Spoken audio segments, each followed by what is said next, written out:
At the time, 1961, with a Henry Fellowship, I arrived at Yale, was the School of Architecture. The School of Architecture was on the top floor of this Lucan gallery. In that sense, for a year in the master's class, I really had the total fusion of art and architecture. And in 1962, when I graduated, really it was the seeds for the present practice, in the sense that Yale is the model for Foster and Partners behind the project, which is a 24-hour, 7-day, just like the extraordinary studio experience in Yale. As anyone knows, and particularly anyone who's had the privilege to graduate through Yale, the social focus, the identity of the campus is very much about the courtyard. And here on Whitney Avenue, on the right-hand side there, you can see the site of the new School of Management. And at its heart is a courtyard. And perhaps the big change from my analog world of the 1960s is that now the courtyard in this digital era is an extension of the classroom as well as being a social focus. The scale of the core campus is essentially 2 or 3 stories. Because of the change scale in the School of Management, where the intake will be around twice the existing facility, the scale is inevitably different.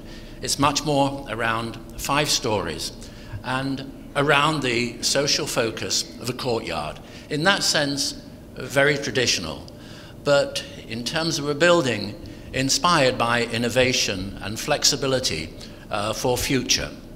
And if in one sense a building is designed from the outside inwards, it is also generated by the needs of those students within the building. So in that sense, it's a fusion. And I'd like to just try and give some insights into the philosophy behind the project and the process by which it has evolved. It started really with research, with no preconceptions, and many workshops with the faculty, many games, spatial games, and a lot of analysis. What happens inside a classroom? To what extent can you analyze and separate out and fuse together those different aspects of learning, debating, speaking, watching, and so on? That finally generated 5 generic types of classrooms.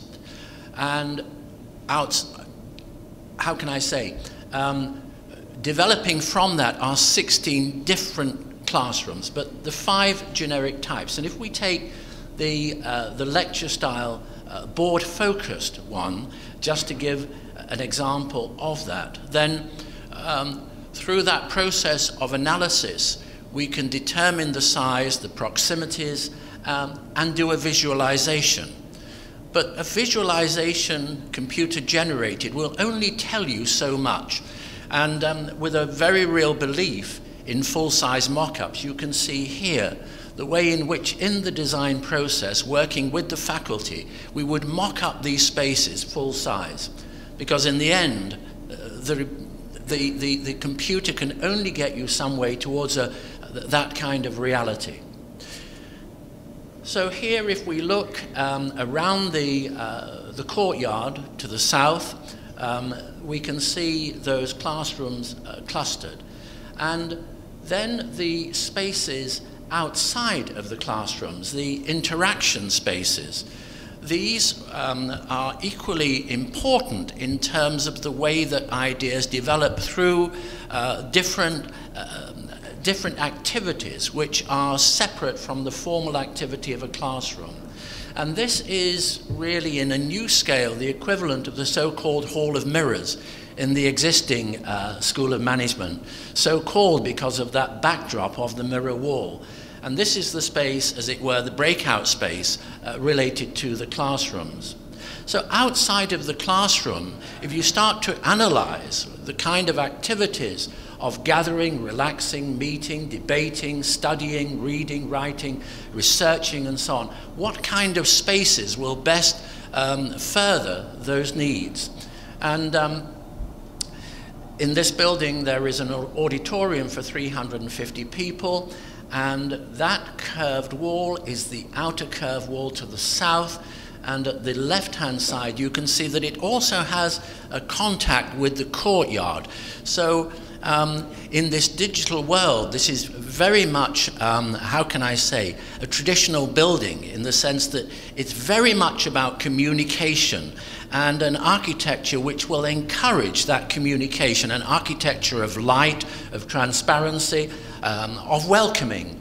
And the Beinecke room here, which is above the auditorium, and you can see the curved wall, but the curved wall here is glass that will accommodate up to 80 people for dinner. And that looks out across the residential area. It looks across the trees. And if we were outside looking towards it, this is what we would be seeing. And there's quite a challenge here because there's a residential area immediately adjacent to the building. So there were a lot of different interests to be satisfied. So here the building is essentially 3-story. And here is a glimpse of that reality now in terms of the construction. So it gives you an idea of where the building is heading. If we go back, and this is the entrance side, this is the library, and always you have the relationship to the courtyard, and works of art, that fusion of art and architecture, is also used to humanize, to enliven, to decorate, but also to give an orientation. So you can see the work of art across there on the right-hand side, outside the Beinecke room. Another of the interactive spaces, the dining space, which is on the other side of the courtyard, on the north side, but has a nice southerly aspect, so it's full of sun. It can explode out into the courtyard. Behind this is the coffee shop. And again, the Sol LeWitt works of art. We're very fortunate as a family to also live with Sol LeWitt in our home. We got to know him, and we're responsible for commissioning him in buildings in London. So very, very close to our heart. Another, if I move across to the opposite side of the courtyard, here you can see the common room, and again with the Sol LeWitt. For those who are perhaps not familiar with the work of this artist, he creates almost like a musical score, the drawings, the colorings, which are then executed by a team, very sophisticated, extraordinary, one of the, I think, great artists of the 20th moving into the 21st century. Another artist that we have worked with as a family, and we recommended him for this project, is a Swiss artist called Adrian Schiess, whose work has been featured here in major exhibitions in the United States, and working with Adrian to explore the potential to bring a very important atrium space in the faculty wing. A very important space because this is the only space where you have the true networking within the School of Management itself, because it's where the corporate interests come together with the students and come together with faculty. So this atrium, again, which is on the south side of the building, here you can see the artist's visualization within this total space. So at the base is the student and faculty lounge. To the left at the bottom are the interview rooms where corporate bodies would come, engage with the students, and the dean's office suite to the right, and the administration around this space. If we took, this is a kind of cut through the building, that end of the building, if we took that cut right across the entire building, another visualization, if we came to that section across the building, then that could explain several features. You can see that atrium on the right-hand side. The arrows are showing the aspects of natural ventilation.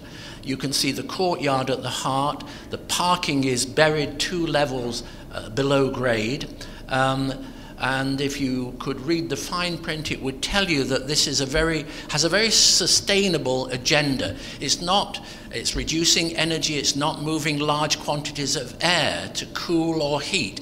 It's using chilled beams, it's using the medium of water, which is very energy efficient way of conditioning spaces. It's also a much healthier way of conditioning those spaces. We're using solar shading, we're using high levels of thermal insulation. So there are many aspects to that agenda behind the building. If I use this very early study model, you can start to see really the relationship, the courtyard at the heart, the entry off Whitney Avenue, the classrooms, the interaction spaces between those, the auditorium at the rear to the residential area. And as you're approaching, you're seeing the library, which is suspended above the entrance. So this is what that experience would be like in reality. This, of course, is a computer visualization. That's one of my early sketches, which goes back some 4 years. That was in July '08, and that anticipates the construction of the building. So you can start to see here, you can see the circular form of the classroom. Below that, at the base, is the coffee shop, and then the entry through the colonnade. The traditional courtyard at the heart of this building, which I say is very much about communication, space, light, transparency, and relating to the scale of the avenue. It is the Edward P. Evans Hall. It's an extraordinary, exciting, inspiring project.